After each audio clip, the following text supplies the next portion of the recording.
ceiling, Prabhupada came before the golden forms of Radha Madhava and offered prostrated obeisances. He felt he was in Vaikuntha. Because of the arrangements the devotees had made, he said Krishna was smiling. Later that day, Prabhupada was taking his massage. His servant Harishori suggested that this would be a good place for retirement. Either Vrindavan or Mayapur, Prabhupada replied, no other place, that is sure. Prabhupada ki. Interesting, talking about retirement, Prabhupada never did.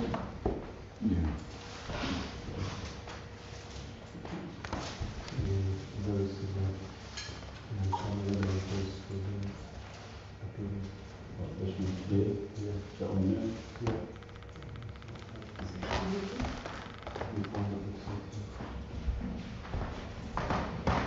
Thank you.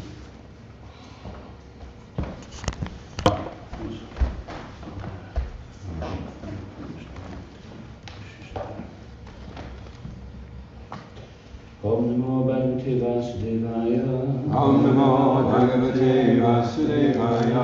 Om Namo Bhagavate Vasudevaya. Om Namo Bhagavate Vasudevaya. Om Namo Bhagavate Vasudevaya. Om Namo Bhagavate Vasudevaya. Everybody's learned Sanskrit since yesterday. Reading from Srimad Bhagavatam. Do we have a microphone for the online? Do we have a microphone for us? Yeah, setting the phone. Setting up. Reading from Srimad Bhagavatam, Canto 7, Chapter 15, entitled Instructions for Civilized Human Beings, and it's text number 45.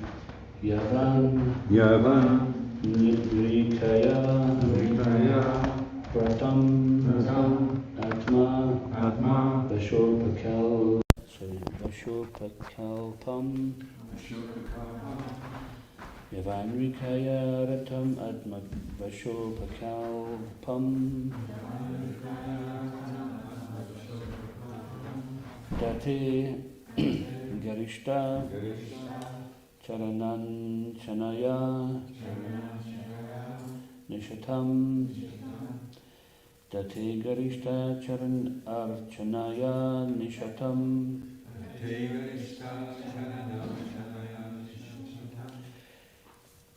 Gyanasim Achyuta Balo Dadat Asta Shatru Gyanasim Achyuta Balo Dadat Asta Shatru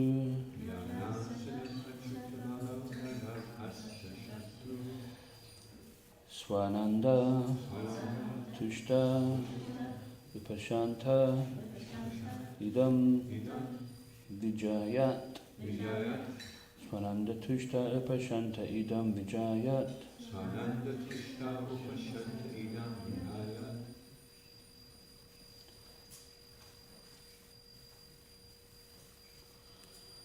Yavandrikaya Ratam Atma Vashopakalpam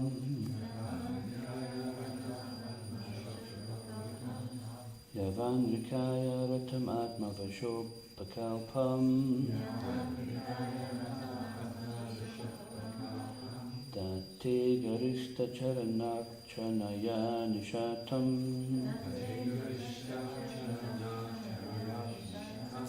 Date Garista Charanarchanaya Nishatam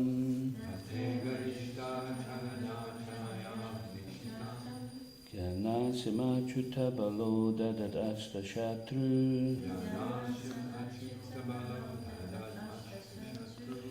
Gyanasimachyuta Balo Dadat Asta Shatru Swananda Tushta Upashanta Idam Vijayat Swananda Tushta Upashanta Idam Vijayat Yavanrikaya Ritam Atma Vishopakalpam Yavandrikaya ritam atma vaso pakalpam Date garishta charana chanaya nishatam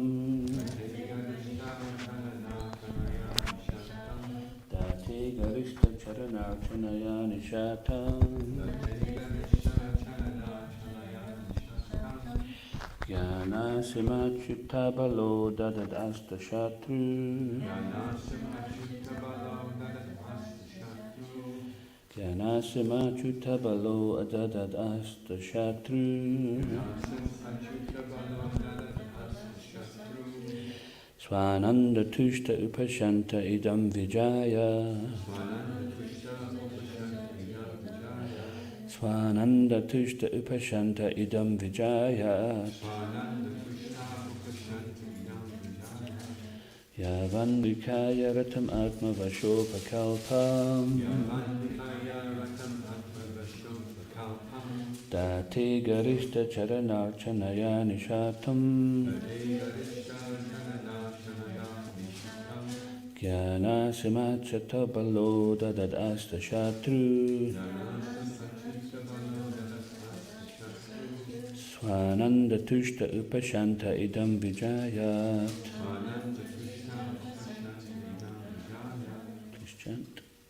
Yavanikaya ratam atma vashopakalpam Tate gadishta charana chanaya nishatam Yanasim achyuta balo dadat asta shatru Swananda tushta upashanta idam vijayat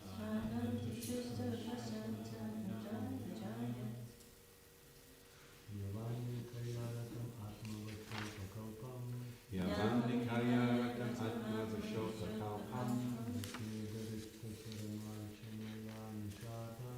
Tate garishta charana chanaya nishatam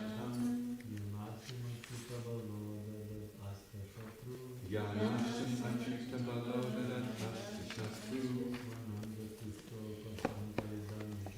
achyuta balo dadat asta shatru Swananda tushta upashanta idam vijayat Yavanikaya ratam atma vashopakalpam Yavanikaya ratam atma vashopakalpam Tate garishta charana chanaya nishatam Tate garishta charana chanaya nishatam Janashimachyuta balo dadadasta shatru Yanasam achyuta balo dadat asta shatru Svananda tushta upashanta idam vijayat Swananda tushta upashanta idam vijayat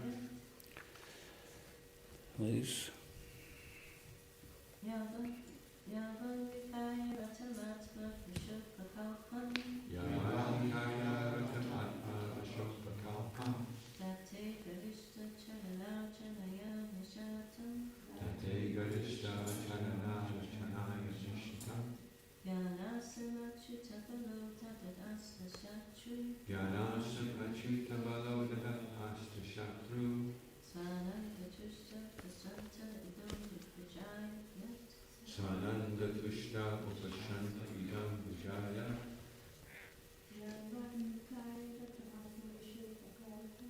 Yavanikaya ratam atma vishopakalpam Tate garishta charana chanaya nishitam Yanasam achyuta balo dadat asta shatru Swananda tushta upashanta idam vijayat Yavat, Yavat as long as Nrikaya, this human form of body, this human form of body, Ratam, Ratam, considered to be a chariot, considered to be a chariot, Atmavasha, Atmavasha, depending upon one's own control, depending upon one's own control, Upakalpam, Upakalpam, in which there are many other subordinate parts, of which there are many other subordinate parts, Date, Date, one possesses, one possesses, Garishta Charana, Garishta Charana, the lotus feet of the superiors, the lotus feet of the superiors, namely the spiritual master and his predecessors, namely the spiritual master and his predecessors, Archanaya, by serving by serving, Nishatam, sharpened, Jnana Asim, the the sword or weapon of knowledge, sword or weapon of knowledge,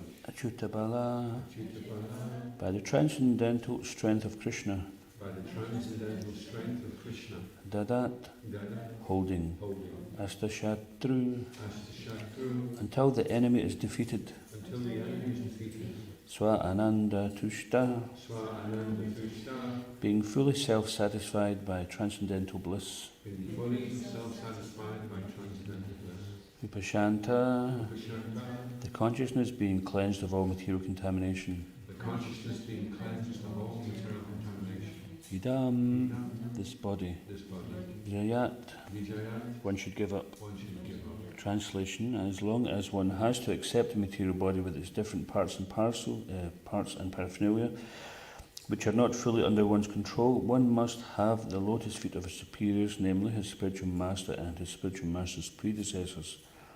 By their mercy, one can sharpen the sword of knowledge, and with the power of the Supreme Personality of Godhead's mercy, one must then conquer the enemies mentioned above. In this way, the devotee should be able to merge into his own transcendental bliss, and then he may give up his body and resume his spiritual identity. Please repeat. As long as one has to accept the material body with its different parts and paraphernalia, which are not fully under one's control, one must have the lotus feet of his superiors, namely his spiritual master and the spiritual master's predecessors. By their mercy, one can sharpen the sword of knowledge, and with the power of the Supreme Personality of Godhead's mercy, one must then conquer the enemies mentioned above. In this way, the devotee should be able to merge into his own transcendental bliss, and then he may give up his body and resume his spiritual identity. Srila Prabhupada's purport in Bhagavad-Gita 4.9, the Lord says, Janmakarma chame divyam evam yovati tatvataha takvadeha punarjanma naitimamiti sorjana. One who knows the transcendental nature of my appearance and activities does not, upon leaving the body, take his birth again in this material world, but attains my eternal abode, O Arjuna. This is the highest perfection of life, and the human body is meant for this purpose. It is said in Srimad Bhagavatam 11.20.17, Nrideham adyam sulabam sudurlabam plavam sukalpam guru karnadaram Mayanukulena nabaswateritam puman bhavabdim nataret saatmaha. This human form of body is a most invaluable boat, and the spiritual master is the captain, Guru Karnadaram, to guide the boat in plying across the ocean of nescience. The instruction of Krishna is a favourable breeze. One must use all these facilities to cross over the ocean of nescience.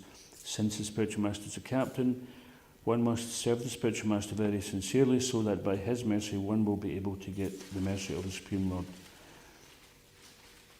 A significant word here is Achyutabala.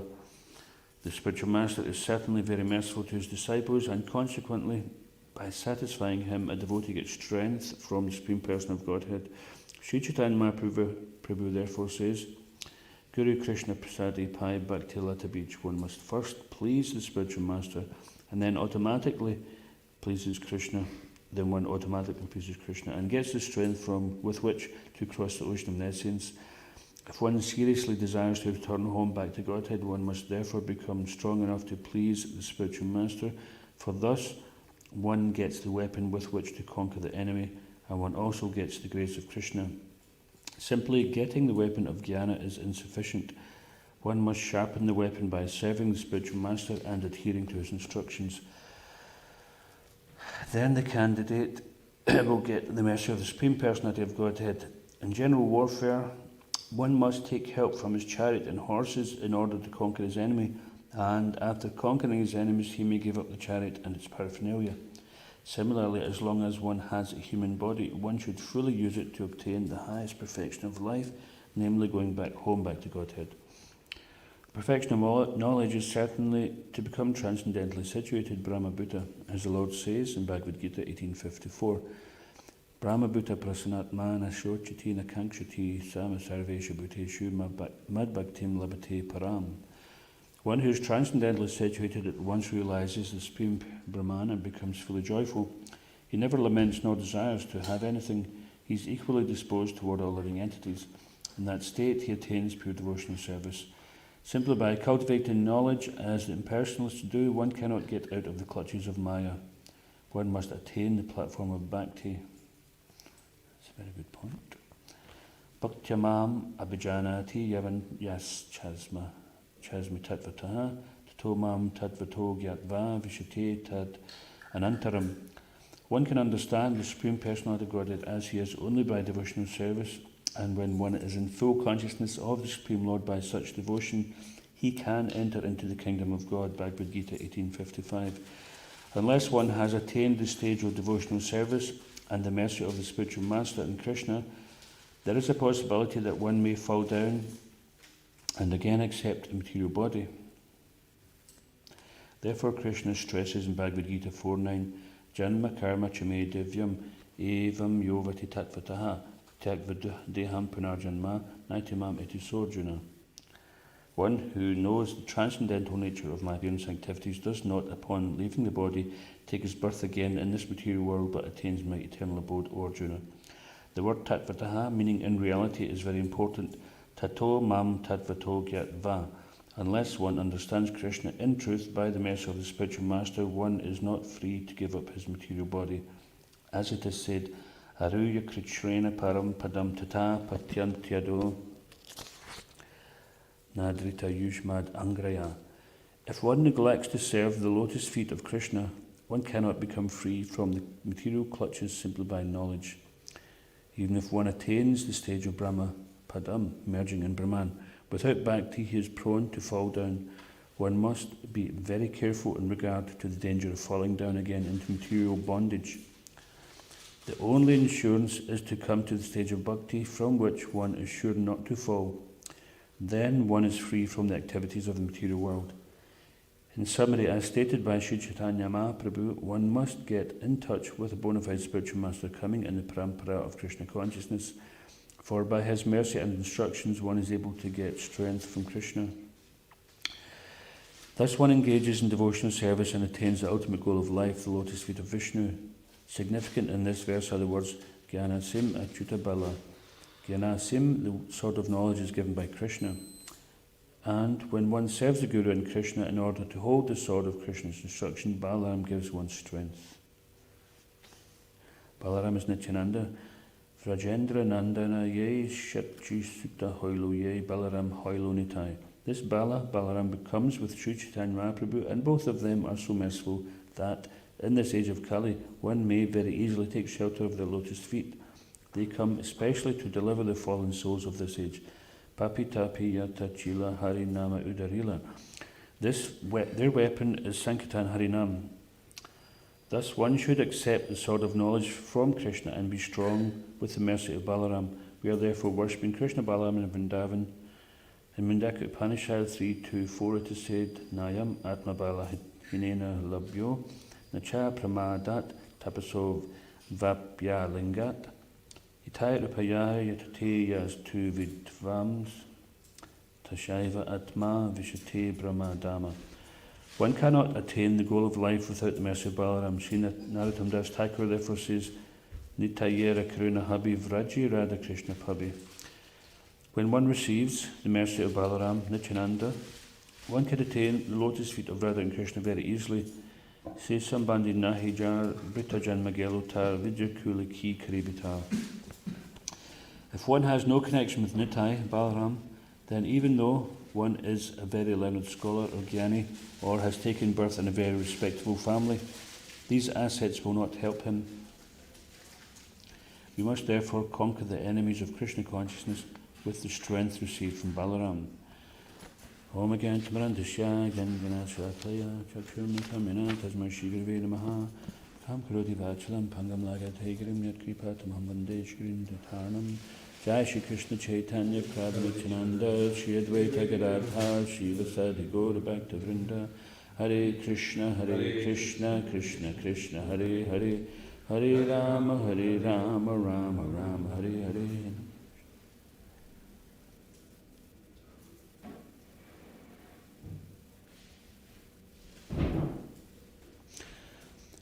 As long as one has to accept the material body with its different parts and paraphernalia, which are not fully under one's control, one must have the lotus feet of his superiors, namely his spiritual master and the spiritual master's predecessors. By their mercy one can sharpen the sword of knowledge, and with the power of the Supreme Personality of Godhead's mercy, one must then conquer the enemies mentioned above. In this way, the devotee should be able to merge into his own transcendental bliss, and then he may give up his body and resume his spiritual identity.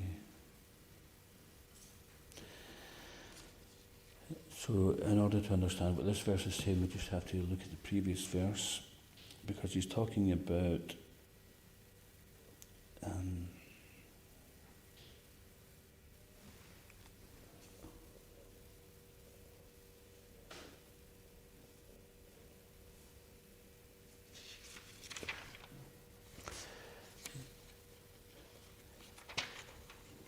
so he's talking about the various conditioned things which mentioned in the previous verses. So it says here, in the conditioned stage, one's conceptions of life are sometimes polluted by passion and ignorance, which are exhibited by attachment, hostility, greed, lamentation, illusion, fear, madness, false prestige, insults, fault-finding, deception, envy, intolerance, passion, bewilderment, hunger, and sleep. All of these are enemies. Sometimes one's conceptions are also polluted by goodness. So we can understand that if we're experiencing any of these things, these are identified enemies here. So this is very good, because we can apply so much, or we can assimilate so much theory, either from Shastra or from other devotees. Just like, for example, we did some course with Mahatma Prabhu recently about resilience, and the devotee always considers resilience has got to be there in the material world. So at the moment, with this COVID situation, then people are considering how to be resilient for their own physical or mental health, but the devotee is always considering how to be resilient against Maya at all times. And here we're seeing these enemies have been listed for us. So this is good, because we can see, these are the enemies, we can recognize them. And Mahatma Prabhu gave some very good tools how to overcome being controlled by these enemies. And this is all in line with the philosophy of Krishna consciousness, is that the living entity has minute independence. And that minute independence, affords us the choice of how we're going to react while within the material world, even despite whatever reactions we get. For example, sometimes we may get some reaction due to some past misdeed, and we may have to suffer. So we can choose to take shelter in Krishna consciousness, or take shelter in some material thing. Or we may get some good reaction where somehow or another we have some wealth or fame or something like that, or knowledge. Are we going to use it for Krishna consciousness, or are we going to use it for our own enjoyment? So this is the situation. I remember when I joined the Bhakti program, Bhakti leader asked me, okay, back to George, if someone gave you £1 million, would you blip? Would you leave the Bhakti program? And I thought about it, and I says, yeah, I would, but then I'd come back and donate it to the temple. And he says, no, you can't allow to do it. You'd have to stay away for life. You're not allowed to come back. And I says, no, I wouldn't. So, of course, it's easy to say that when you know it's hypothetical. But sometimes we give up our Krishna consciousness for even less things. We see something which attracts our mind or senses, and we just think, oh, I'll come back to Krishna later, let me just enjoy this first. Krishna's always going to be there anyway. We might think like that. But that's fine, but he might not be so easy to find. When Krishna makes himself available, if we don't take advantage of that, then he is a person. So just like if someone mistreats us, then we, once bitten, twice shy, we might be thinking, well, I tried to be a friend with this person before and they mistreated me, so I'm going to be careful who I make friends with. And that's natural. So these different enemies are listed here. I'll just go through them again. So it's basically polluted by the modes of passion and ignorance, exhibited as attachment, hostility, greed, lamentation, illusion, fear, madness, false prestige, insults, fault-finding, deception, envy, intolerance, passion, bewilderment, hunger and sleep. All these are enemies. So it's interesting to see that, because we should know that, therefore, being controlled by these, we are not in our original constitutional position. And at the end of this verse we just spoke about today, it says, by the mercy of the spiritual master and the spiritual master's predecessors, as in Guru Parampara, then by their mercy one can sharpen the sword of knowledge, and with the power of the Supreme Personality of God, His mercy, one must then conquer the enemies mentioned above. So in the purport, Srila Prabhupada was talking about Lord Nityananda as Balaram. He is Balaram. So Balaram means strength, spiritual strength. And Prabhupada talks about that he gives the strength to hold that sword, which is amazing, because sometimes the spiritual master may give an instruction and you think, what? That's impossible. And as Prabhupada said, impossible is the word in a fool's dictionary. And it's only impossible if we don't surrender to Krishna, because Krishna can do the impossible. We can't think, I'm too fallen to be saved, because none of us are as fallen as Jagai and Madai, and Lord Nityananda's mercy allowed them to be saved. So sometimes we may use that excuse, oh, I'm too fallen, and in the name of humility we exhibit some pseudo-humility. But that's fact. We are fallen. Everyone in Kali Yuga is fallen. And this sword of knowledge, which is given by the spiritual master, the instructions of the spiritual master, the instructions of Krishna, if we pray to the spiritual master and we pray to Lord Nityananda to give us the strength to hold the sword of knowledge, which means that the instructions we hear, the instructions we read about, that we can learn how to put them into practice. As Prabhupada was mentioning in the purport, that bhakti is the only insurance against fall down in the material world. So jnana itself is not an insurance. Therefore, the theory has to be put into practice. We have to learn it. And then, it's quite interesting here, because in the purport it says, in the verse it says, in this way the devotee should be able to merge into his own transcendental bliss. So what does that tell you? He can merge into his own transcendental bliss. Anybody? It means the devotee has to take responsibility for his own blissful Krishna consciousness. He can't blame somebody else for his lack of Krishna consciousness. He's never got his own transcendental bliss. That's true. But the specific thing about merging into his own transcendental bliss, and then he may give up his body and resume his spiritual identity. So that would indicate that the living entity has eternal nature, which is bliss, eternally full of bliss and knowledge. Then he resumes it, because as the second part of that sentence says, he can resume his spiritual identity. So that means that as we're giving up connection with these enemies, then the transcendental blissful identity, or the aspect of the identity, actually starts to manifest. So just like sometimes we get some realization, it becomes a great relief. You ever experienced that when you realize something, then it becomes a relief? Because sometimes we are attached to something in the material world, we don't want to let go, but we forget that it's actually just a burden. And then when we realize something and we can give up that burden, then it becomes some relief.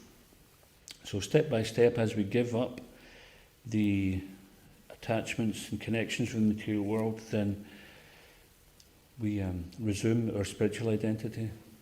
We start to connect and identify more with our spiritual identity, which is eternally blissful. So the limitations which we experience in this conditional life are limitations which we've accepted ourselves and accepted as part of ourself. But simply all they do is place limitations on our ability to experience transcendental bliss. So here it's mentioning that, and the significance of this verse in purple today is that today is the appearance of Srila Prabhupada's spiritual master, His Divine Grace, Srila Bhaktisiddhanta Saraswati Thakur. And we'd like to speak a little bit about him just now. So from some notes here, it said that Srila Bhaktisiddhanta Saraswati Thakur was born as Bimal Prasad Datta on February 6, 1874 in Jagannath Puri. His father, Bhaktivinoda Thakur, prayed for a son to help him in his preaching. When Bimal Prasad was 6 months old, the carts of the Jagannath festival stopped at the gate of Bhaktivinoda Thakur's residence.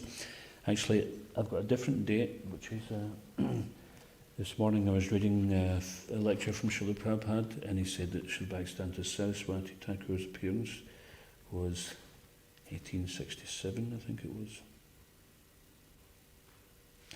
1867, yeah.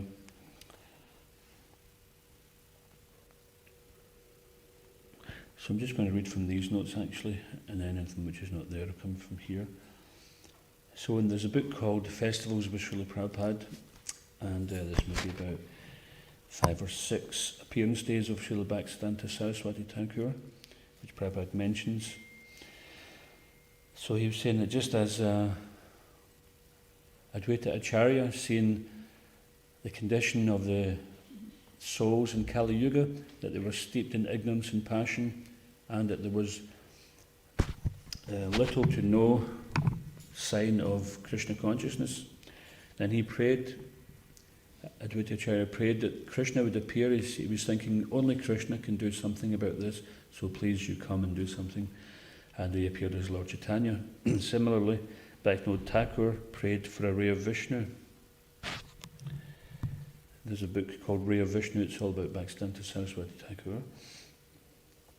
So seeing all the pseudo-Vaishnavas, so there was many apparent Vaishnavas, but at that time there was many Sahaja sects. So Sahaja means someone who takes things cheaply, and sometimes they can manifest symptoms of rolling about. They read Chaitanya Charitamrita and read other Shastras, and then they fool each other and fool themselves by rolling about and crying and becoming extremely sentimental. But practically what they're doing to spread Lord Chaitanya's mission, nothing. They're just fooling themselves. And sometimes you'll see this in India. You'll see someone will come into the temple with an entourage, they'll come to the deity, and then they'll have some kind of, transcendental fit. They'll just collapse in front of the deities and start shuddering, and then their followers will swoon round about them.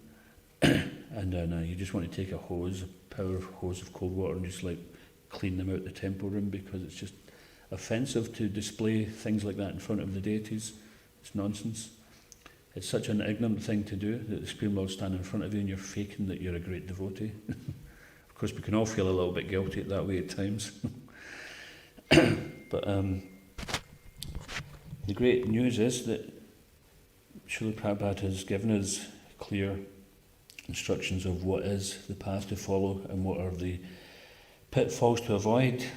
So he prayed to Lord Chaitanya, Bhaktivinoda Thakur, please send someone from your personal staff. Prabhupada, he said, send someone from your personal staff so that I can start this movement. So Bhaktivinoda Thakur was praying directly to Lord Chaitanya, please send one of your own devotees so that I can start this movement. And this is great humility. Bhaktivinoda Thakur himself was spreading this movement all over West Bengal. Even 100 years later, when ISKCON devotees started to go to these villages, they were finding Namahatas set up by Bhaktivinoda Thakur a century prior, and they will still have pictures of Bhaktisiddhanta Thakur on the altar. They were still having kirtan, offering their food, etc. So it's not that he wasn't capable of doing it, but in this humility, he was praying like this. And therefore Prabhupada says, we pray Gora, Karuna, Shakti, Vigrahaya, Namostate. So this is one of the pranam mantras to Srila Bhaktisiddhanta Saraswati. Shri Gora, Karuna, Shakti, Vigrahaya, Namostate. That he is, Karuna Shakti is a mercy Shakti of the Lord. His form is the mercy Shakti. So he appeared in February 1867, Prabhupada said. I'm not sure where this other date came from. Born with the umbilical cord around him like a Brahmin thread. So we wear a Brahmin thread like this. And he appeared with the umbilical cord like that. So it was about 5 months later, because he was born in February and Rath Yatra was in July, so that's February, March, April, May, June, July. 5 months later, the Rath Yatra was stopped outside his home and it couldn't be moved.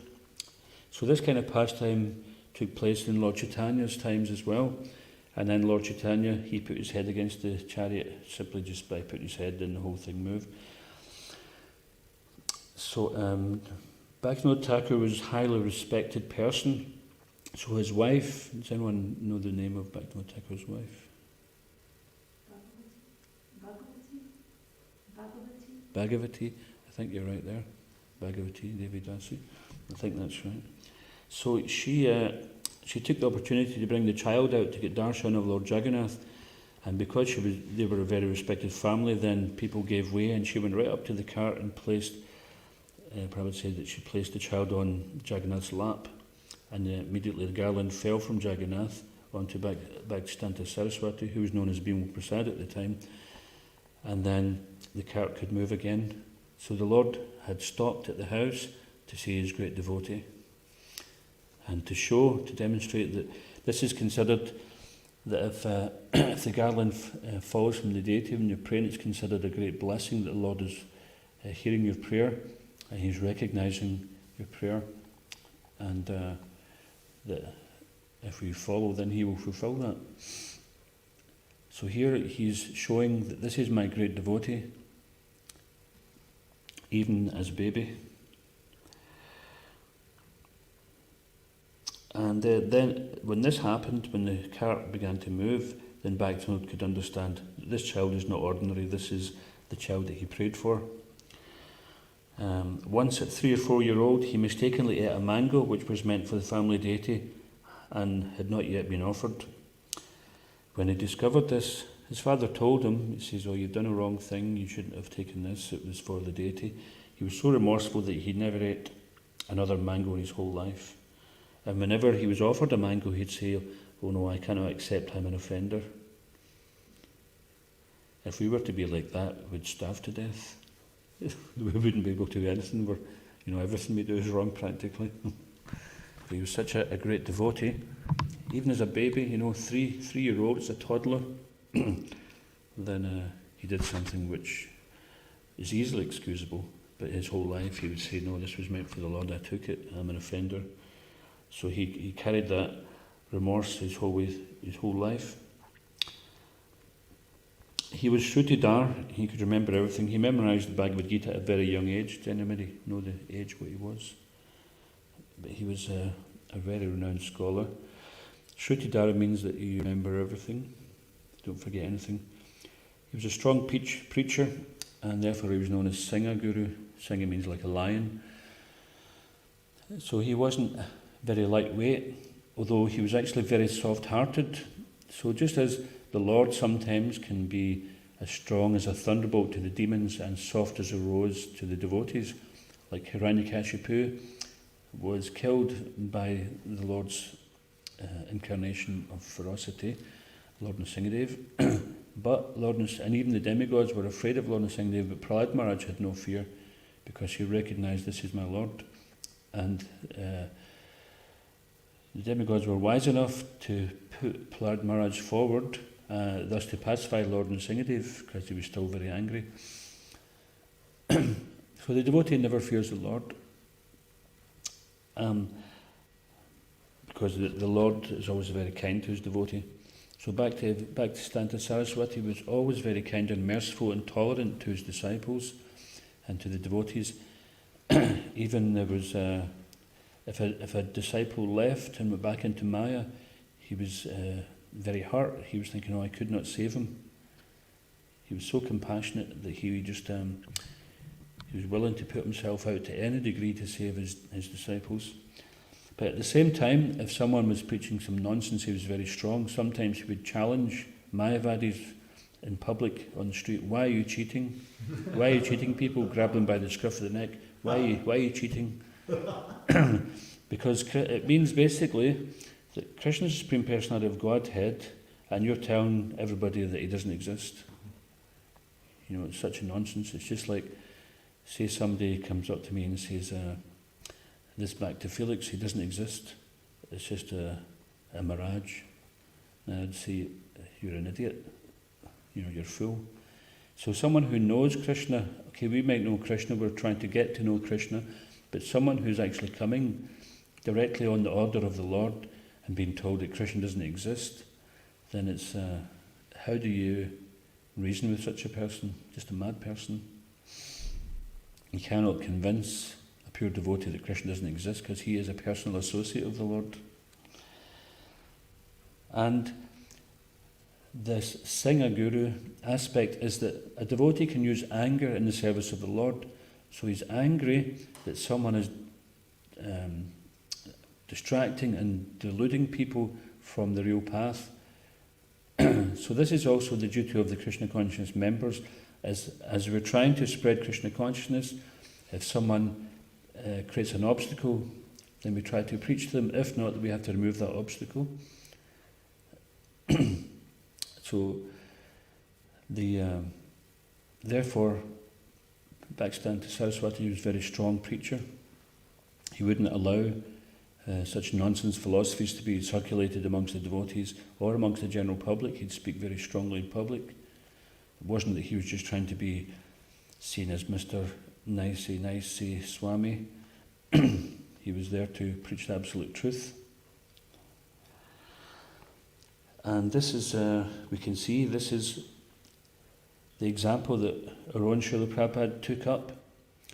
When Srila Prabhupada, before he left the planet, he gathered some of his godbrothers and he said, oh, I'm sorry if, I spoke strongly against you. And he said, oh no, Swami, you were always right. And he said, my style is Bhagavatam in one hand and a mace or club in the other hand. So he was following the footsteps of his spiritual master, which was to preach without compromise the principles of the Bhagavatam and Krishna consciousness as given in Bhagavad-Gita. So following Lord Chaitanya's footsteps, he would preach the message of Bhagavad-Gita, that everyone is eternal servant of Krishna. Some caste Brahmins who were monopolizing the innocent lower castes, and Bhaktisiddhanta Saraswati would call them out as being cheaters and rascals, etc. And rascal, in those times if you called a rascal, that was quite a strong word. Nowadays if someone calls you a rascal, then you might think, oh, the person likes me. Oh, you're such a rascal. Oh yeah, you're my friend as well. But then in those days a rascal meant rascal. It meant that you were a very misguided and deluded person. You were a troublemaker. You were bogus, not to be trusted, like a bogeyman.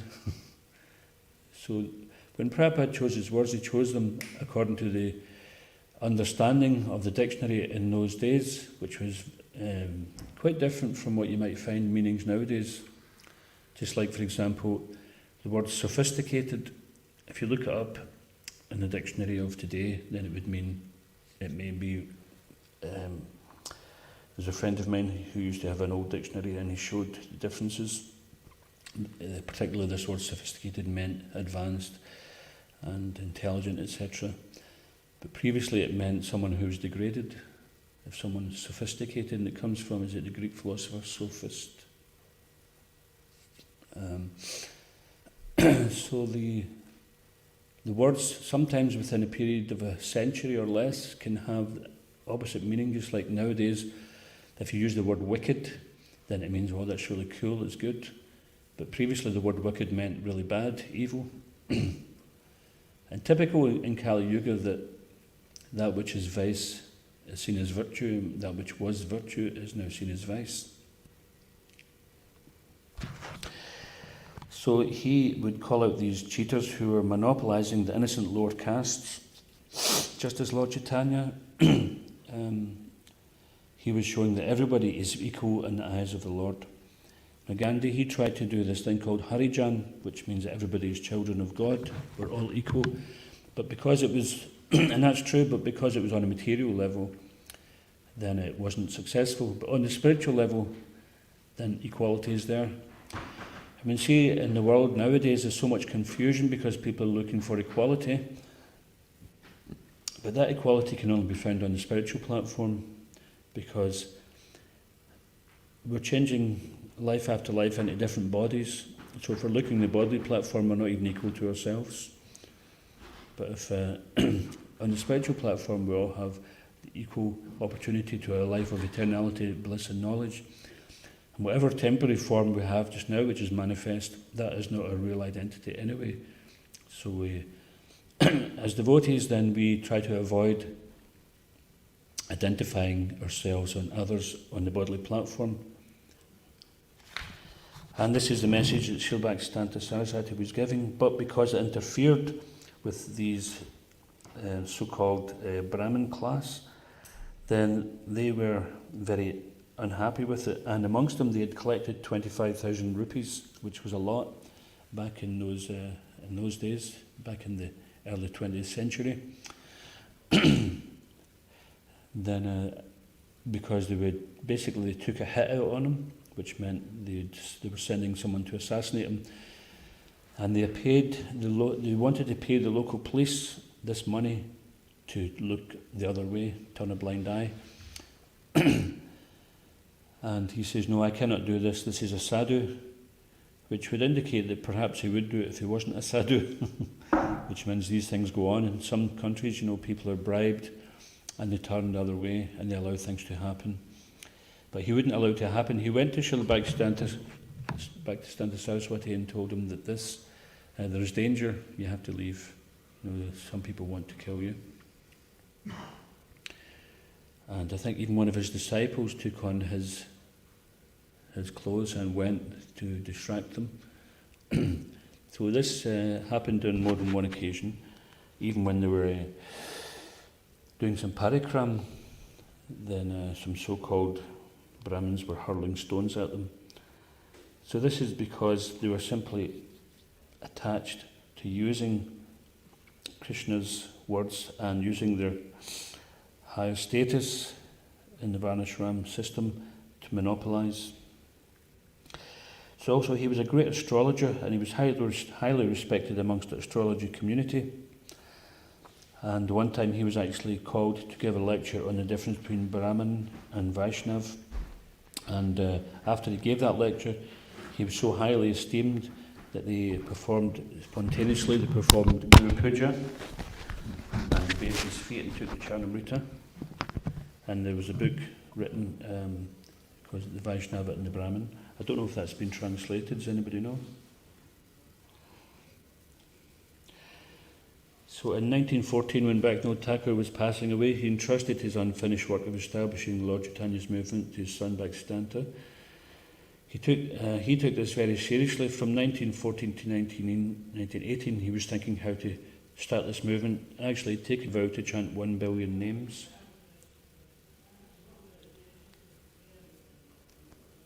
Don't know what's important. That he has to go out there and just talk. Why not be in here? Prasaram's not going to happen anyway, is it? It's fast until noon, isn't it? Okay.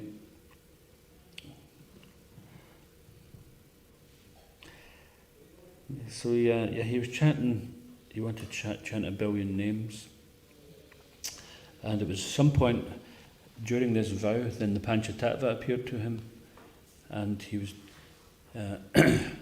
was actually engaging in kirtan with the Panchatattva, and when he came out of that ecstatic situation, then he what's going on?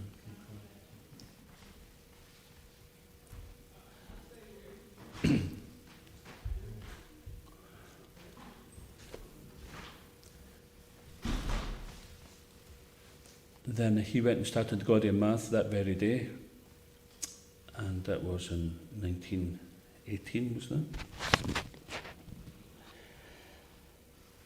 And he'd already been initiated by his spiritual master, Gaura Das Babji Maharaj. And that was another thing, that his spiritual master told him that you should get initiated by Gaura Das Babji Maharaj, who wasn't accepting any disciples actually. And he tried to get initiated, and Gaura Babji Maharaj said, no, I'm not initiating anyone. So he went back home, and back Vinod Thakur told him, don't come back to this house unless you're initiated. Of course, for youngsters nowadays, if they're thrown out of the house, they don't care, they just go and sign on the door and get a flat of their own. But in those days, especially if your father was such an elevated soul and you were already a pure devotee of the Lord with great devotional qualities, then he took it so seriously. So there was a log crossing the river, like a log bridge, and he would sit on it. He sat on it because Gaura Babji Maharaj would walk across that log daily. So he sat on it, and Gaura asked him, what are you doing there? Move out the way. He says, no, I'm not going until you give me initiation. If you don't give me initiation, then I'm going to throw myself in the river and drown myself. So he said, okay, you're initiated. And he did it in a very kind of unorthodox way. He took some dirt and he threw it at him. Of course, there's more to it than that, but this is just a kind of summarised version of it. So he was basically the only disciple of Srila Gaura Das Babji Maharaj, and who was considered to be personification of renunciation. And although Srila Bhaktisiddhanta Saraswati Thakur himself could be very, very renounced, for example, one time he was invited to celebrate Janmashtami with his spiritual master, who was living under an upturned boat on the beach. And he says, today we're going to celebrate Janmashtami by having a great feast. We're going to feast on the holy names. So they just chanted all day long. So although Srila Bhaktisiddhanta Saraswati Thakur was extremely renounced, also he displayed the quality of yukta vairagya, which meant that he would demonstrate how to use everything in Krishna's service.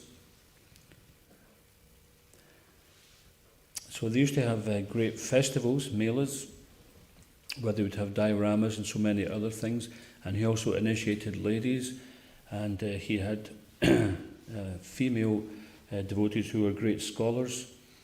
So he just went by, as Krishna would say in Bhagavad-Gita, guna and karma, by one's qualities and by one's activities. He didn't go by external dress, whether one was male or female, or whether one was this caste or that caste.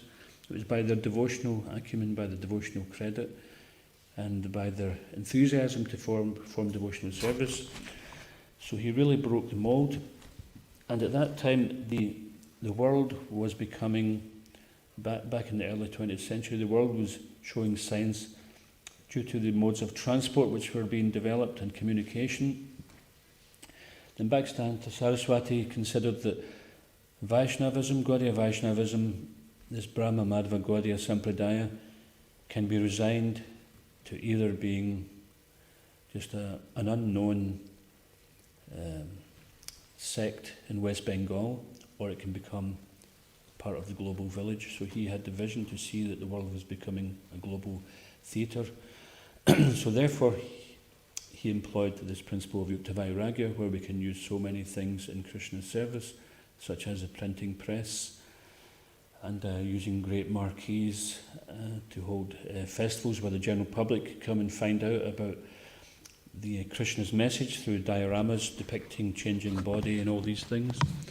So many of these ideas which Prabhupada also got his disciples to demonstrate were also being demonstrated by Srila Bhaktisiddhanta Saraswati. And this same spirit of renunciation by the devotees, even in modern times, is there where we can use so many things in Krishna's service. But we have to use it in Krishna's service. We can't say, oh yes, I'll use this in Krishna's service, but actually we're just attached to having it or attached to using it. So for example, we may have a computer. If you use it in Krishna's service, then it's not a source of entanglement, it's a source of liberation. But if we use it for some other Maya thing, then it's a source of entanglement. And then that's not favourable for devotional service.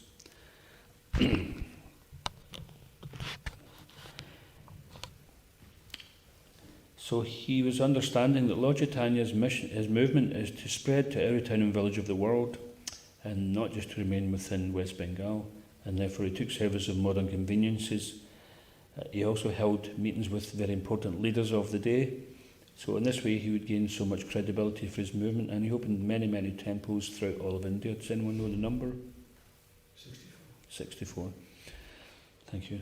He opened 64 temples, which weren't just buildings, it was mats, it was associations and congregations of devotees. So Prabhupada was saying, we can pray to Bhaktisiddhanta Saraswati because we are engaged in his service, so please give us strength, give us intelligence. Prabhupada also said this to his very intelligent disciples. He said, I am your intelligence. So we may consider ourselves to be intelligent, but to save the devotee from pride, then the devotee should think that my spiritual master has given me this intelligence.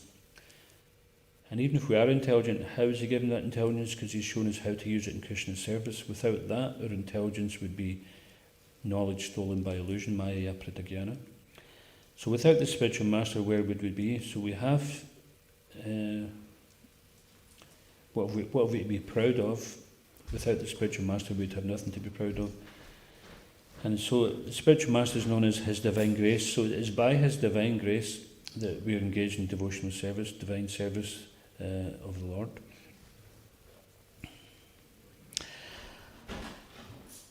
And Bhaktisiddhanta Saraswati Thakur also, he was dedicated to using the printing press as the best medium for large-scale distribution of Krishna consciousness. He thought of the printing press as a brihat mridanga or a big mridanga, while the ordinary mridanga can only be heard for a block or two in kirtan. With the brihat mridanga, the printing press, the message of Lord Chaitanya can be spread all over the world.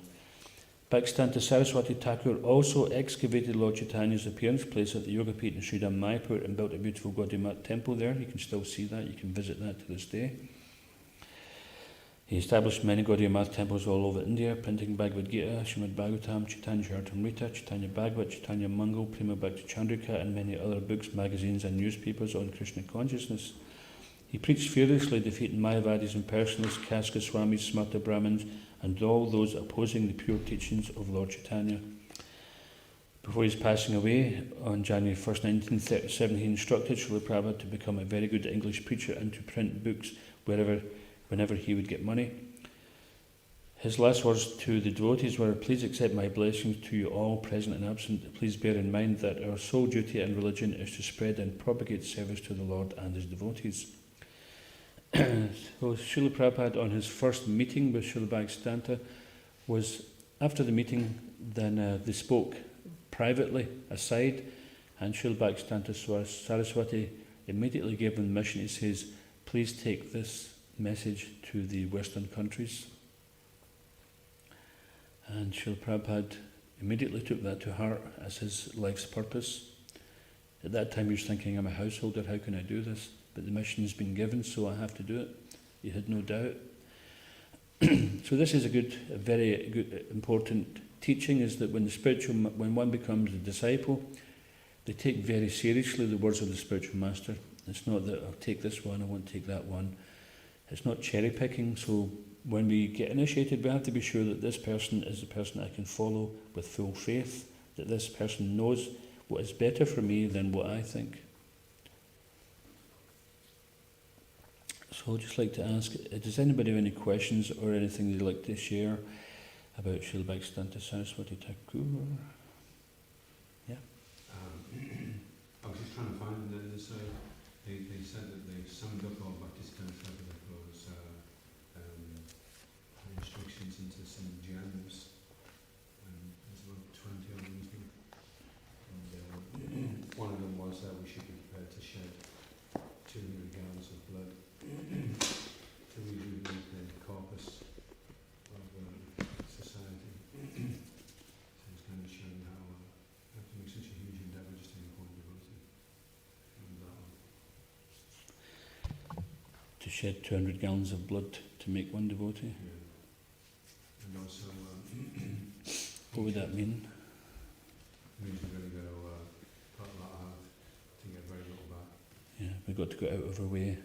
We've worked very hard to make someone a devotee. And also with the billion names, as far as I know, it took 10 years chanting 192 rounds a day.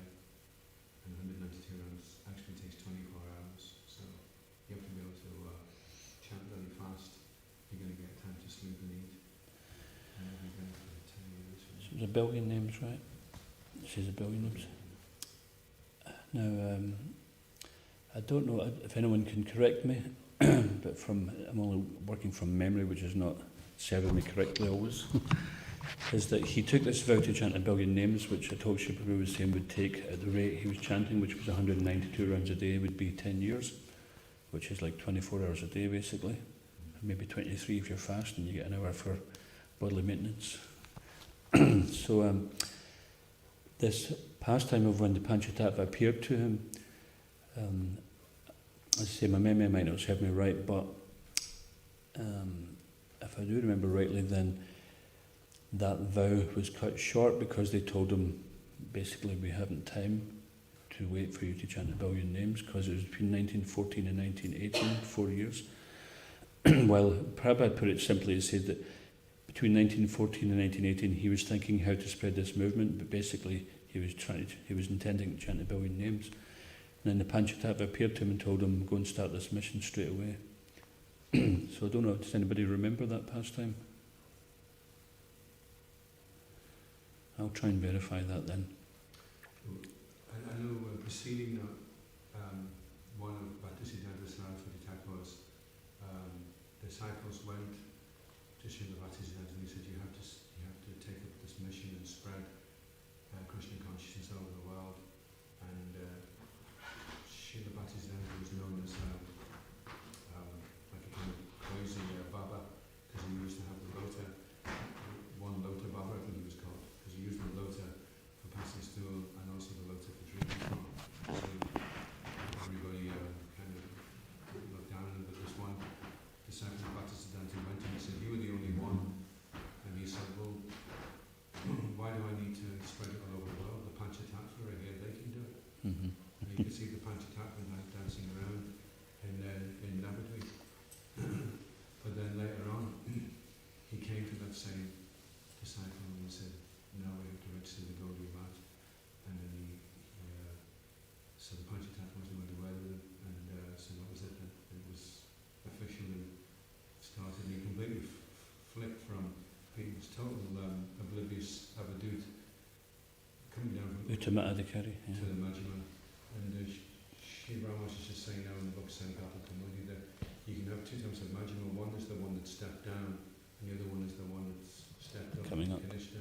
He says the difference is the Uttama Adhikari that stepped down can show a lot more mercy, and he has a lot more compassion than the one that's come up from being a Kanishta. So it's Majjhima the same book. And with Bhaktisiddhanta, he was mistakenly thought of as Singha Guru, something that was very heavy. But there were many indications that he was actually super kind and soft and very, very humble. You know? He considered himself less than everybody else. But you didn't get a glimpse of that with him. Most of the time he was just playing the part of being a magic. You know? Yeah, thanks for that. So for those who are online, maybe they didn't hear that, but basically what Hawksby was saying was that because Bhaktisiddhanta Saraswati Thakur was an eternally liberated soul, then him coming to the platform of Madhyama Adhikari, which means to be able to discriminate who are devotees, who are non-devotees, so you can liberate the non-devotees. Then before that, he was actually on the Uttama Adhikari platform. Devotees asked him, what about spreading this Krishna conscious movement? He says, why do you need me to do it? The Panchatattva here, they're doing it. They can do it. So he was in that level, that he was seeing the Panchatattva in the Holy Dam. And then after the Panchatattva had a word with him, then immediately he took that instruction that he should go and start this movement. And the important point was that, so there's 3 levels of advancement in devotional service. There's Uttama Adhikari, which is the topmost platform, where one doesn't discriminate, that everybody is a devotee, there's no need to discriminate. And there's Madhyama Adhikari, who discriminates in order to distinguish between devotees and non-devotees for the purpose of uplifting those persons who will take to Krishna consciousness. And then there's the Kanista Adhikari, which is materialist, who can't really distinguish between wrong and right most of the time, materialistic. And of those 3 types, the Madhyama Adhikari, there's 2 types. One who's elevated from the platform of Kanista or materialistic devotee, and one who's descended from the Uttama platform to Madhyam, and the Madhyam can be more merciful because they have that Shakti. They can be more merciful if they're coming from an Uttama Adhikari platform than if they're coming up. So even in present day ISKCON, we may see many devotees on the Madhyam platform, and we who are on the Kanista platform, we shouldn't start to think, well, this one could be a Madhyam coming down, or that one could be a Madhyam coming up. It's not up to us to make these kind of distinctions. From our point of view, we accept a spiritual master who's a representative of the Lord and who's going to take us back to Krishna. And by putting the faith in that spiritual master, then the Supreme Lord within the heart will reciprocate. Because the spiritual master is not always present, but the Lord within the heart is always present. So when we follow the spiritual master's instructions when he's not present, the Lord is seeing that and he will reciprocate. So it's not that we can only make advancement in the personal presence of the Lord. And Srila Prabhupada, he often would say that my spiritual master is with me at every moment. He didn't feel any separation. When he was in New York in the early days, then it was considered by external purposes that he was alone.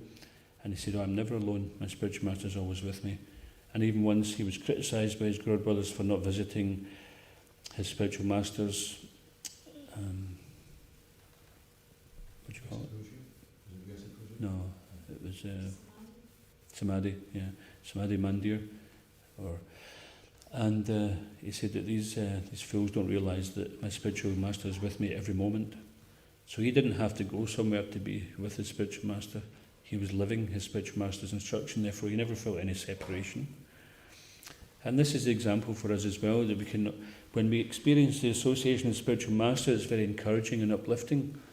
And we can experience that every moment by following the instruction of spiritual master. And the message which is given in this verse is that we pray to Lord Nityananda to get the strength that we can follow these instructions, because even someone says, you need to follow these 4 regulative principles, and when you first hear it, then you think, how's that possible? We hear so many instructions from Bhagavad-Gita, we think, how's that possible? But it's possible by the mercy of Lord Nityananda. He gives us the strength to hold that sword of knowledge. I just wondered on the sword of knowledge, it really struck me. It says sharpened, and I was thinking, like we're doing this in some course now, so we can have the knowledge that you know that you need to be, say, kind, for instance, and that's great. So you go off with your sword, and you're going to be kind now and slash all the qualities of being kind and sensitive and indifference. But then you find the sword's not that sharp. So you've got it, you know what you're supposed to do, and you start trying to hack away at something, and then it's not actually having much effect. So then we can see the spiritual element has to be in there as well. Just having the knowledge is okay.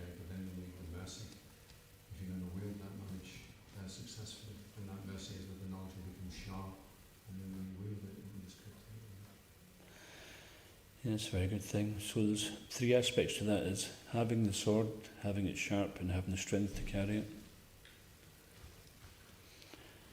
Okay, anything else from anybody? There's 25 points of the Bhaktisiddhanta mentioned from the teachings of Bhaktisiddhanta. I don't know if we have time to read it or not. Yeah, why not? I can put it on the screen.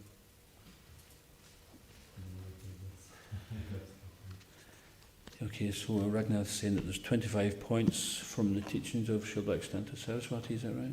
Yeah. And thanks for that.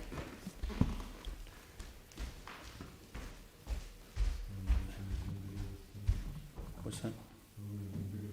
Okay, I'll just change my position so I can read them. Is there anybody online?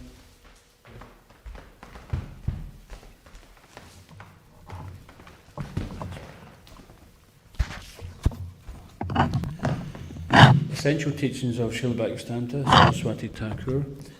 1. We are put to test and trial in this world. Only those who attend the kirtan of the devotees can succeed. Wow. That's powerful, isn't it? So even online, those devotees who are stuck at home and who would normally try to come to the temple, or if you're far away from a temple, then you can still succeed in devotional service. You can join the kirtans online. 2. Every spot on earth where discourses on God are held is a place of pilgrimage.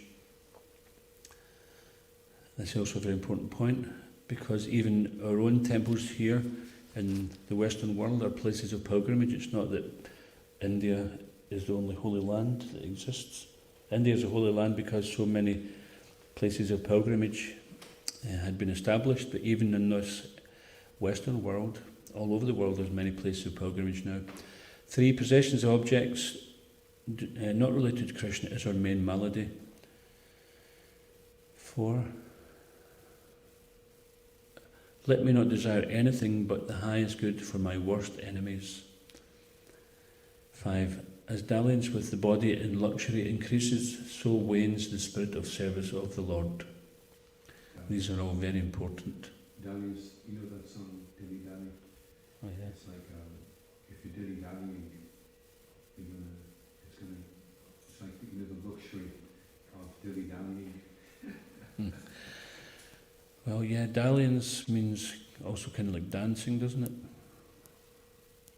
So when we get absorbed in the body, comforting the body, back to what Thakur says, give up self-comforting and spread this mission.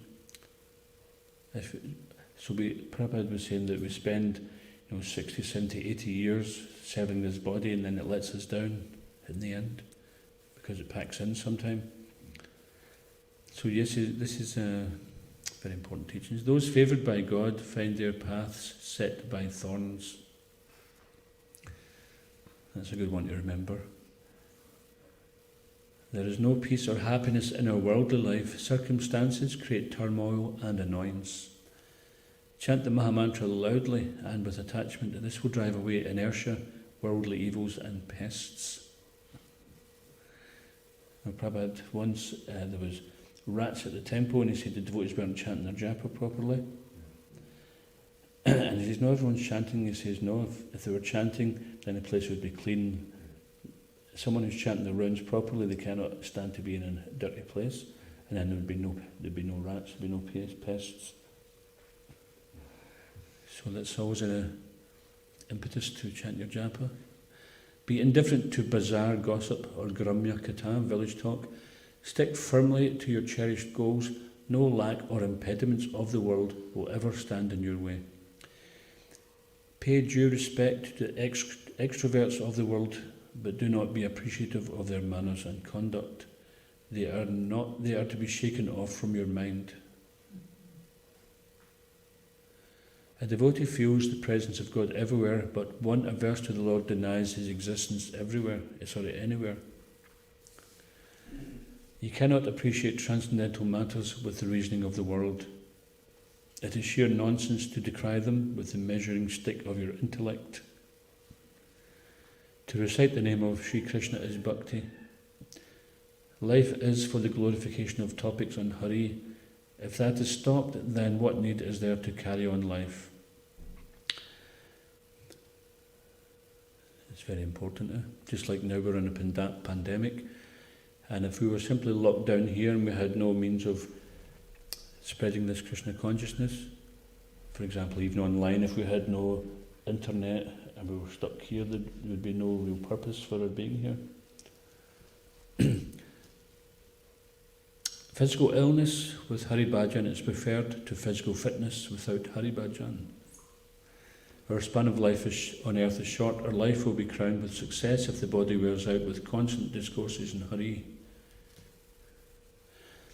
We are here on earth not to work as artisans for making big buildings with wood and stone, but to work only as messengers for the teaching of Sri Chaitanya Dev.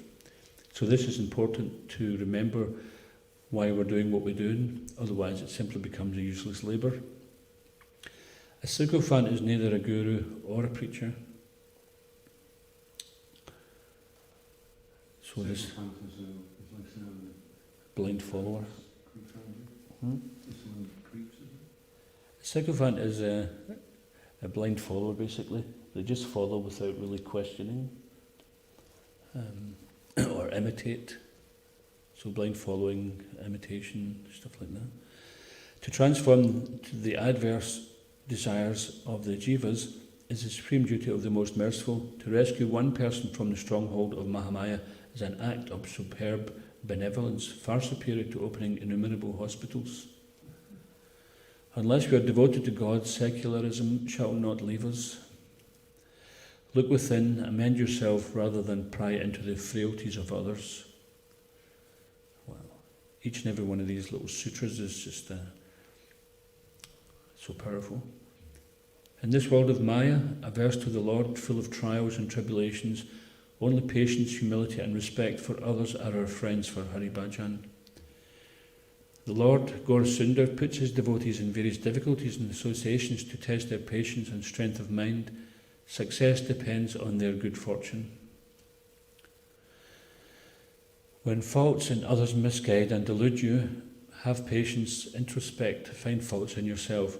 Know that others cannot harm you unless you harm yourself. I wish that every selfless, tender-hearted person of Gaudiya Math will be prepared to shed 200 gallons of blood for the nourishment of the spiritual corpus of every individual of this world. Srila Bhaktisiddhanta Saraswati Thakur Prabhupada ki.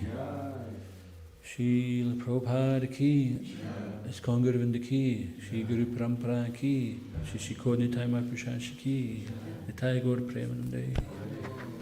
So I think we could talk all day about this. This is really important and very relevant. This is interesting and more sophisticated when it actually wants you. It's quite derogatory since sophisticated is closely connected with sophistry.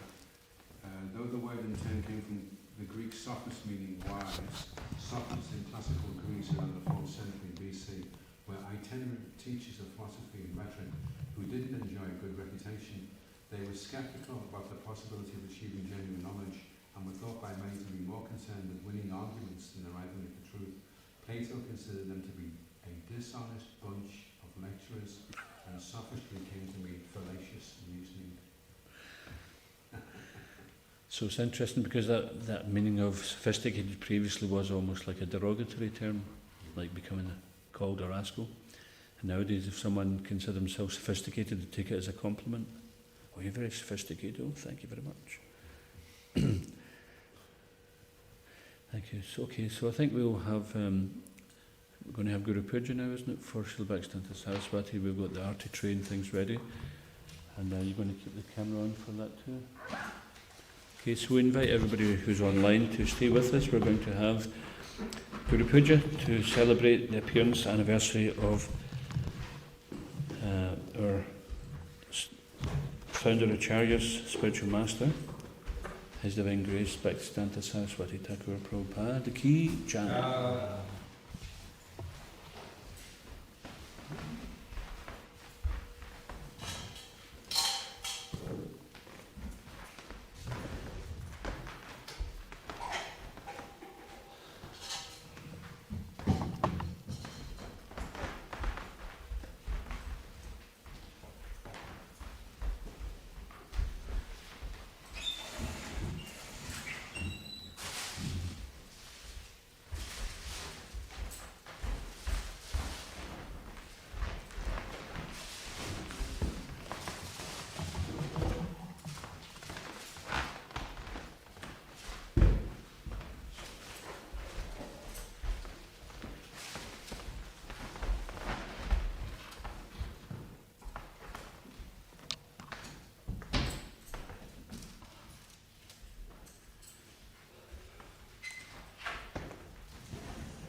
Jaya Bhaktisiddhanta Saraswati Thakur, Bhaktisiddhanta Saraswati Thakur.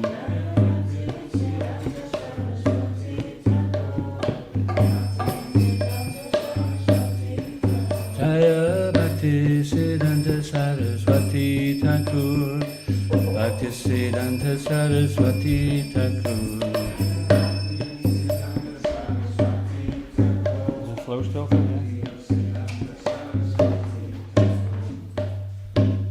Have I any flowstoffer? Samsara dava nalalita loka Pranaya karunya ganaganatam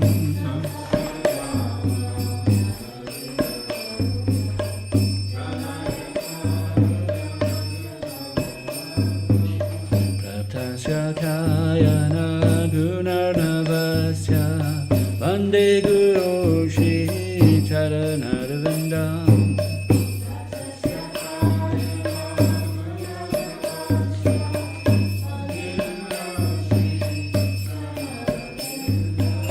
Mahaprabhu Kirtanan Vichahita Vaditra Madhyan Manasurasena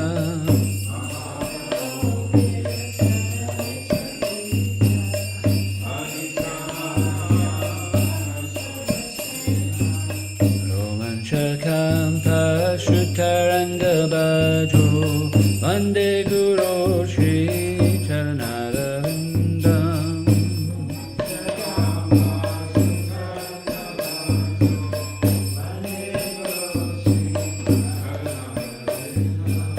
Shri Vigrahara Dhananitanana Shringaratan Mandira Marjanado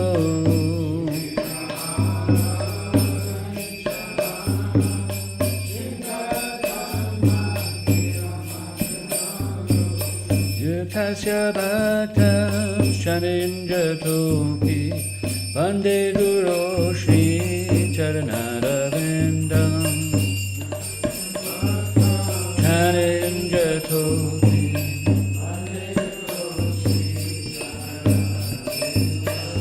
Chaturvidha Shri Bhagavad-Prasada Swadhana Triptan Haribhakta Sangam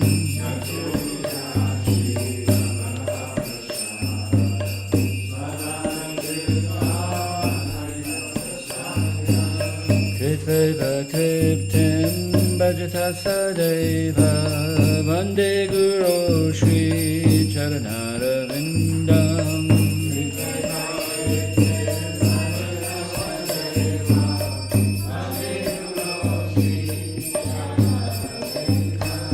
Shri Radhika Madhava Yorapara Madhurya Leela Gunarupanam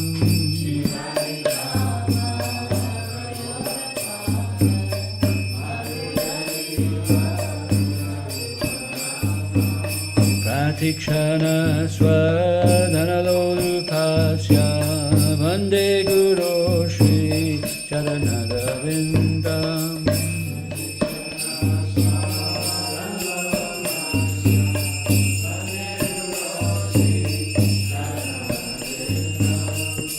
Nikandayuno Ratikilisichai Jaya Lebirya Kira Pikshaniya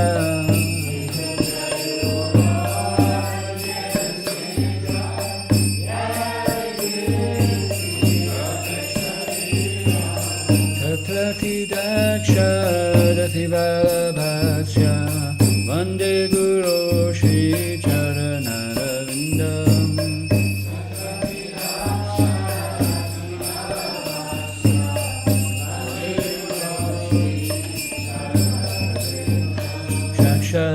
Shakshataritre Nasamasta Shastra Utastata Bhavyateva Sadvi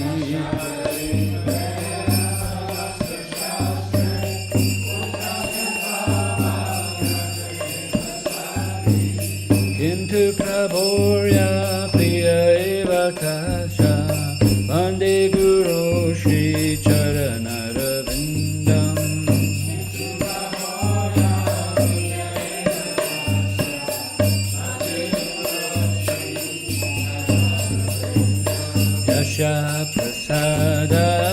Bhagavad Prasado Yasya Prasada Nagati Kutopi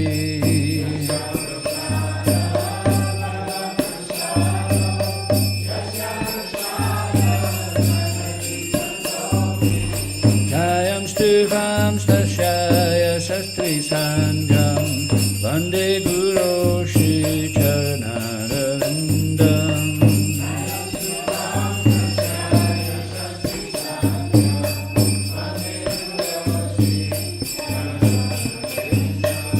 Om Jnana Timirandasya Jnananjana Salakaya Chakshurin Militam Yena Tasmai Shri Gurave Namaha Om Jnana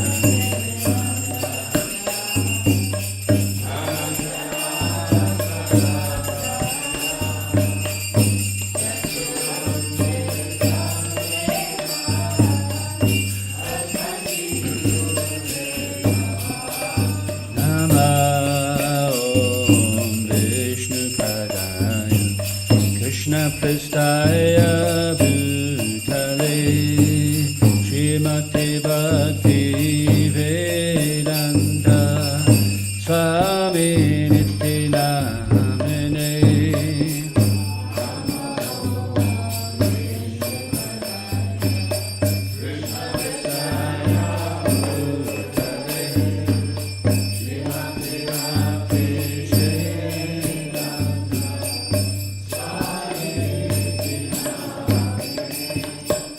Namaste Saraswati Devi Gauravani Pracharine Nirvishesha Sunyavadi Paschatya Deshatarine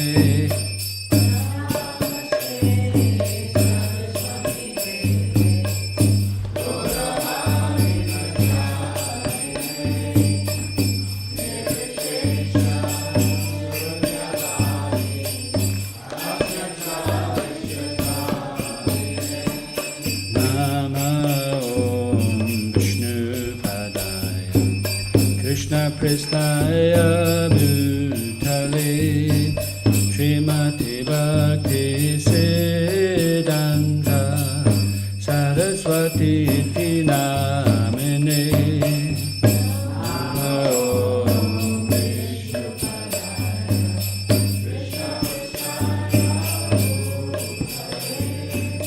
Srimati Bhakti Siddhanta Saraswati Iti Nama Om Vishnupadaya Krishna Prestaya Bhutale Srimati Bhakti Siddhanta Saraswati Iti Namine Nama Om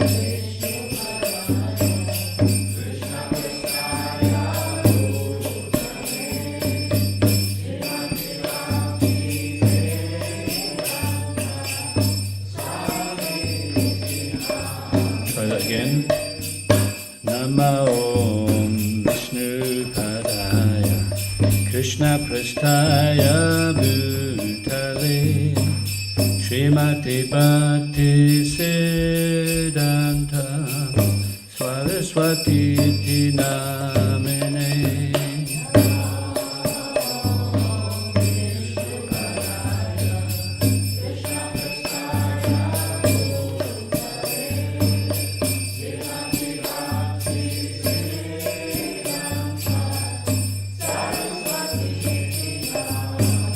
Jai Prabhupada, Prabhupada, Prabhupada, Jai Jai Prabhupada.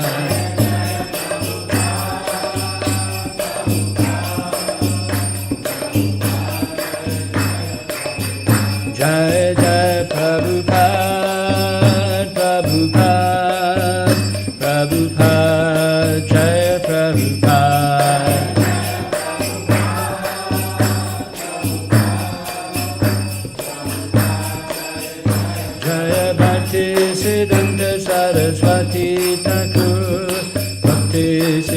Bhaktisiddhanta Saraswati Thakur.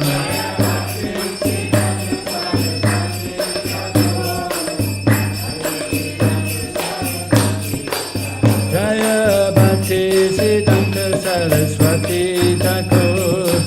Bhaktisiddhanta Saraswati Thakur.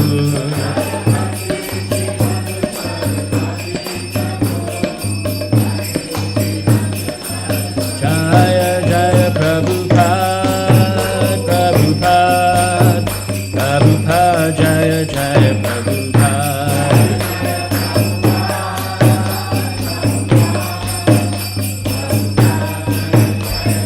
Nitai Gora Hari Bol, Hari Bol, Hari Bol, Nitai Gora Hari Bol.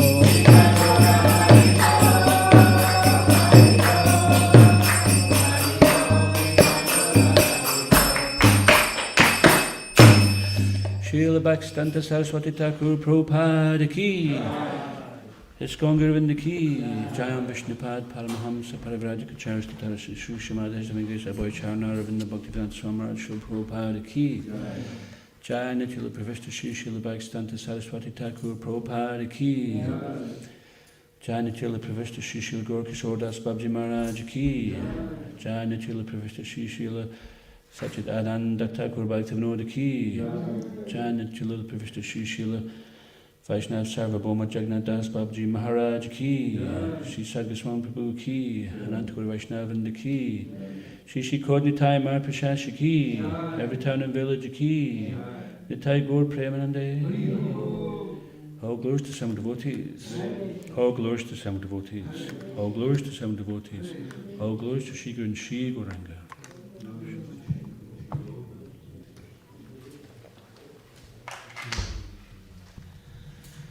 So thanks everyone for joining, celebrating the appearance of our beloved founder, Acharya, spiritual master, Srila Bhaktisiddhanta Saraswati Thakur Prabhupada. And what we spoke today was just a little insight into the glories of Srila Bhaktisiddhanta. And if you want to find more about that, you can read this book called Array of Vishnu. And there's these 25 lessons from Bhaktisiddhanta which Raghunath can send to anybody if they want them. Very good meditations, each and every one of them will simultaneously assure your success as a devotee and as a preacher and representative of the Krishna conscious movement. And yeah. There's also a 3-volume Bhaktisiddhanta Vaibhav by Srila Bhakti-Vikash Maharaj, which is really, really interesting. Okay, yeah, so there are many books. If you look, you'll find them. And the more that we learn about these great acharyas, the more we can relate to them. It's not like they were just some historical person that we don't know anything about, but actually we can connect with them, just like when we sing the bhajans of these great acharyas, then we begin a relationship with them. So this, to show respect for the Lord or the Lord's great devotees when they appear, we generally fast until noon. So today is fasting till noon to honour the appearance of Srila Prabhupada's spiritual master. And we're very grateful that Srila Bhaktisiddhanta Saraswati Thakur sent his foremost disciple to the West so that we can all have Krishna consciousness, and because of that, because of the desire of Bhaktivinoda Thakur and Bhaktisiddhanta Srila Prabhupada, then we're all here today and being rescued from the clutches of Maya and Kali Yuga. So please take advantage of this Krishna consciousness movement and take these lessons of Bhaktisiddhanta Saraswati Thakur, and 100% your success is guaranteed. ISKCON Gurvinda ki, Srila Prabhupada ki, Srila Bhaktisiddhanta Saraswati Thakur Prabhupada ki, Shri Kodnitai Mar Prashansha ki, Nitai Gaur Premanande.